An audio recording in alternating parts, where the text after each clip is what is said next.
नाम नहीं निकलेगा। कहने की कोशिश करोगे राम और दांत नहीं है तो मुख से निकलेगा आम। हाँ? राम के बजाय आम निकलेगा तो कहां से राम मिलेंगे।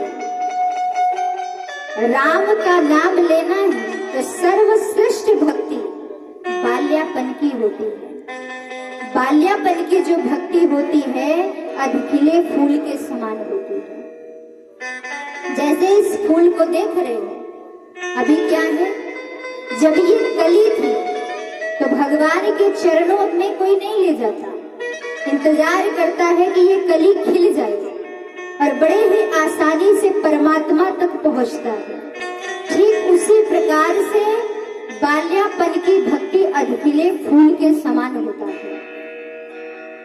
शुरुआती में तो कुछ समझ में नहीं आता, कथा में बच्चे बैठे हैं, अभी तो समझ में नहीं आ रहा है, लेकिन यही सुनते सुनते जब जवानी में आ जाएंगे तो बाल्यापन की सुनी हुई कथा जवानी में आसानी से समझ में आ जाती है। भक्ति को अगर आसान बनाना है तो बाल्यापन से ही भक्ति करो। आज कितने माता पिता हैं जो डरते रहते हैं कि भक्ति किया, प्रभु के नाम में संतों के पास बैठने उठने लगा, कहीं हो सकता है कि ये भी कहीं घर वर छोड़ के ना चला जाए। जब तक भक्ति नहीं करोगे, जब तक प्रभु की कथा में नहीं बैठोगे, तब तक ज्ञान की प्राप्ति नहीं होगी। और जब हमारे अंदर ज्ञान नहीं आएगा, भक्ति नहीं होगी, तो इस संसार में रहकर हम गलत ही कार्य करेंगे।